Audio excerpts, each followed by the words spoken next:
Joseph Career here. Welcome to the Joseph Career Show. Today is Thursday, January the 13th, 2022.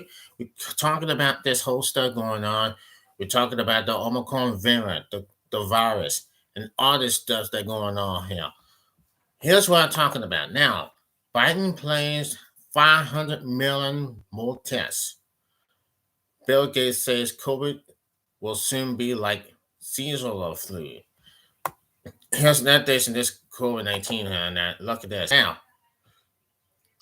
Look at this. Now, the Omicron variant should create whip immediately for at least the next year, and could COVID-19 shots will probably be needed for some time, Bill Gates said. Now, I say this again here, look at this. Now, the Omicron variant should create a whip of immunity for at least the next year, and all the COVID-19 shots will probably be needed for some time, Bill Gates has just said.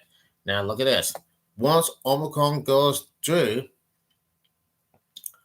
the country, then the rest of the year should see far fewer cases, so COVID can be treated more like seasonal flu. Gates tweeted, as you might say, Gates tweeted during a Twitter call um, with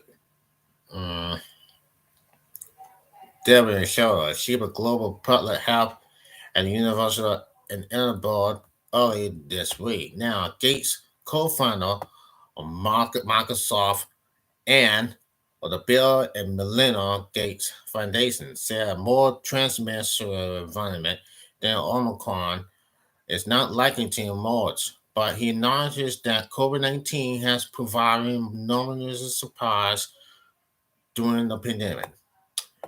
Further about the Omicron variant, the pace of newly reported COVID-19 in the United States is still rising.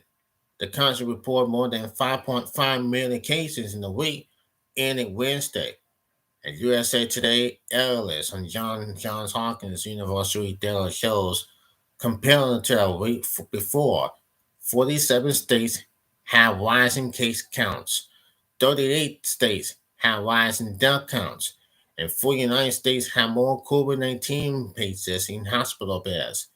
The country now has more than 152 hospitalizations, COVID-19 cases, federal data shows, and about 25,200 people are in intensive care beds. Also in the news, CDC guidance recommends wearing lower N95 and KN95 masks for no more than 5 uses. However, some experts often tips on how to prolong the low mask well and keep them clean. Now, here are New York's and COVID-19 hospitalizations increased by 28% since January the 2nd, and the number of people in needed and ventilator rose to 500 Monday. A jump 71%, as 71% jump in that period.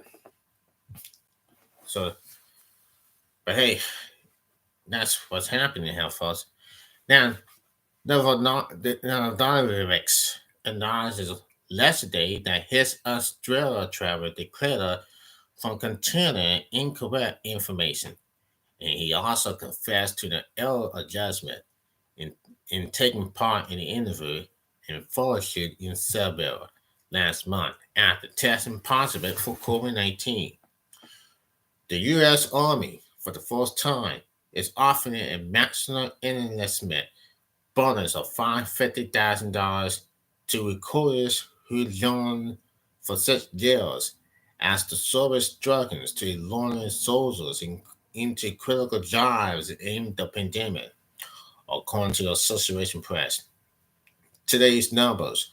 The U.S. has recorded more than 62.2 million confirmed COVID-19 cases and more than 844 deaths. 844,000 deaths. Wow. According to Johns Hopkins University data, global totals more than 317 million cases and nearly 5.5 million deaths. More than 208 million Americans, 62.7%, are fully vaccinated, according to the Centers for Disease Control and Prevention. What uh, what what we're reading, you should, and it says what we're reading. You should swallow the adult with the with an at-home COVID test and Omicron. So that's how what's happening now. It is what it is. So what's happened so far is scary. It is scary. So this is what's happening here, folks, and that's happening. This is so. This is not right. But anyway, now the U.S. bought another 500 million at home rapid tests. U.S. to buy another 500 million at home rapid tests. Now it says the federal government will buy 500 million at home rapid COVID-19 tests, doubling the purchase the White House announced last month. President Joe Biden said Thursday Biden spoke about what the administration is doing in response to the current coronavirus source. The first batch of 500 million tests, which Biden announced on December, had led to be distributed. Americans will be able to request tests through an online website that has led to be unveiled. The tests will be sent to people's homes. Now, now take a look at this. Now, experts urge pregnant women to get vaccinated at earliest opportunity. The number of pregnant people who are getting vaccinated is steadily increasing, name that coronavirus current soars. But health experts said the modest improvement is not enough. The renewed concerns comes following a large study published Thursday in National Medicine that shows unvaccinated pregnant people and their babies may suffer the worst consequences of the virus. Resources at the University of Edinburgh also instituted analysis a database that tracking nearly 145,000 pregnancies and 130,000 women from March 2020 to October 2021. The study found 98% of pregnant women admitted to critical care were unvaccinated. Resources report more than 450 paternal deaths. When a baby dies in a womb, or when a baby dies in a womb, or during the newborn period, all assassinated with unvaccinated pregnant women. The key to take the key take home message that we love to get across is that the better way to protect mom and baby is vaccinated at the earliest opportunity, says study curricula and says skill seeker. This can be done at any stage in pregnancy. So, so now when the woman says when the unvaccinated people was holding a child, carrying a child, need to be vaccinated in the baby. That's what unvaccinated women do. Unvaccinated women holding a child, they're going to be suffering consequences if they don't get vaccinated for real. And that's what it is. And that's in that point. That shows a lot of steps. That shows a lot of people that is happening now. I knew this before. To this in the whole life. I read before now. Pregnant women. The study found 98% of pregnant women admitted to critical care were unvaccinated. So they need to be vaccinated now. Absolutely for this. I mean, for the women that had it, not just it just can't be unvaccinated if you're unvaccinated, and you gotta get vaccinated right now.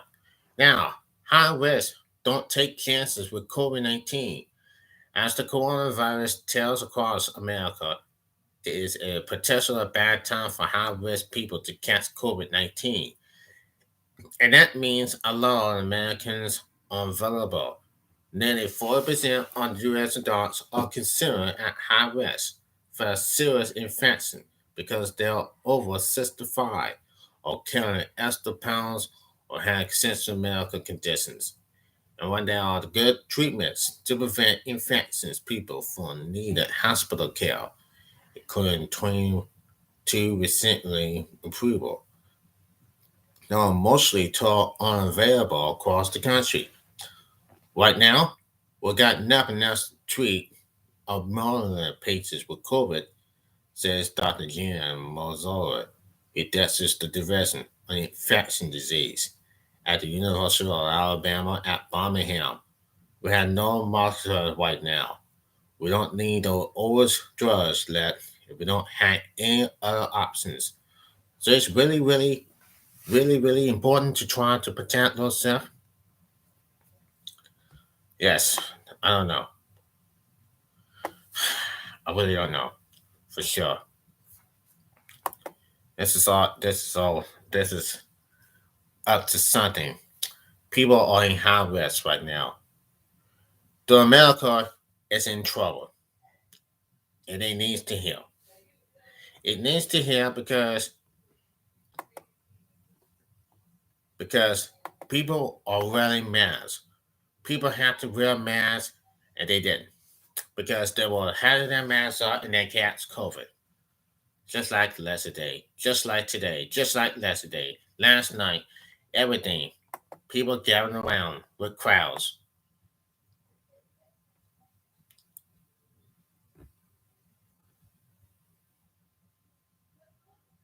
And here's take a look, and then take a look at this. We'll go to North Carolina now.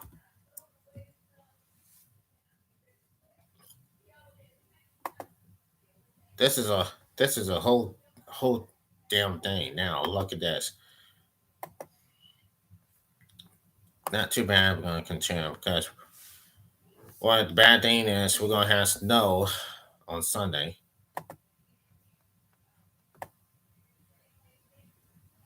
So there are a lot of stuff's gonna happen here, and then we're gonna launch stuff. But anyway, it just didn't make any mouths to me. Look, we have to stop right there, and I like to say, uh, I like to say this for the most part. If people, we all know that the voting rights in Georgia, right? We all know what Joe Biden is doing. We all know that Joe Biden is doing. Now,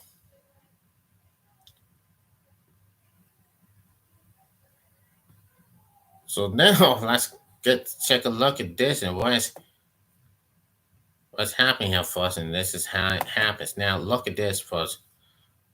Let's take a look at this. Now, one of the indoor storylines of Barack Obama's presidency was the working relationship. To the program. Tell me something. You have decided not to run. Now, take a look at this first, and I'm going to start right there. Now listen to this. One of the indoor storylines of Barack Obama's presidency was the working relationship, and dare I say friendship, between Vice President Joe Biden and Senate Republican leader Mitch McConnell. The two personally negotiated deals on involving the economy, parallel of the foreign the national debits in 2011, and 2 years later, filing off the French cliff. Now, you've been a real friend, you've been a trust partner, and it's been a honor to serve you with you, McConnell said. Abiding on the Senate floor in the final days of the Obama presidency in 2016, we're all going to miss you. McConnell was back to talking about Biden on Capitol Hill on Wednesday, but this time his tone had changed big time. How profoundly unprecedented, boy. McConnell said on the president's speech on Tuesday, expressing his support for the curve carried out in the filibuster rules to allow voting rights measures to be passed by a simple majority. I know I like and personally respect Joe Biden for many years. I did not recognize the man at the podium yesterday, which, well, has. But McConnell wasn't done. He also said Biden's speech was a wreck, incredible, incorrect, and poor disagreement. Man, we just stop McConnell, please. Why was McConnell so mad? Well, at least part of the well, at least part of of playing. McConnell wants to be as outraging as possible about the possibility of fighting with the filibuster to send a single to one on the fence Democrats about what he believes the consequences will be of changing the rules. McConnell also will be sending up a flare for former President Donald Trump, who has relisted attack the Republican leader in recent months. See, I can attack Biden too, and all that. But I don't think politics alone will explain just how vociferous McConnell was in the critical of Biden. It felt more personal. And my educated guess is that the Kentucky Republican thought of himself and Biden as two similar souls when it comes to the Senate. Sure, they disagree on most issues when they saw together, but they both found common cause on the second century of the filibuster. But Connor, in short, felt and feels betrayed by Biden. We can debate for days as to whether he should, particularly given the blockades McConnell and his Republican colleagues had considered to start much of the Biden agenda in the Senate. Whether or not McConnell's anger is justified, however, is so what besides the point. It's equally impossible that the final 2 years of Biden's first term will be done in a Republican-controlled Senate with McConnell as its leader. That can't be an implication perspective for Biden, particularly after McConnell's trade against him Wednesday. So this is such something that we have to be looking for, and this is something we have to be looking for a long time because you know what? It is what it is. McConnell is McConnell for real. Man, I feel sorry for McConnell. If he wants to act if he wants to attack Joe Biden, then go ahead. He can do it when he wants. But Joe Biden is our president. That's all I have to say for now. This is Joseph Crudup, and I'll see you then tomorrow at the same time. Till then, take care, everybody.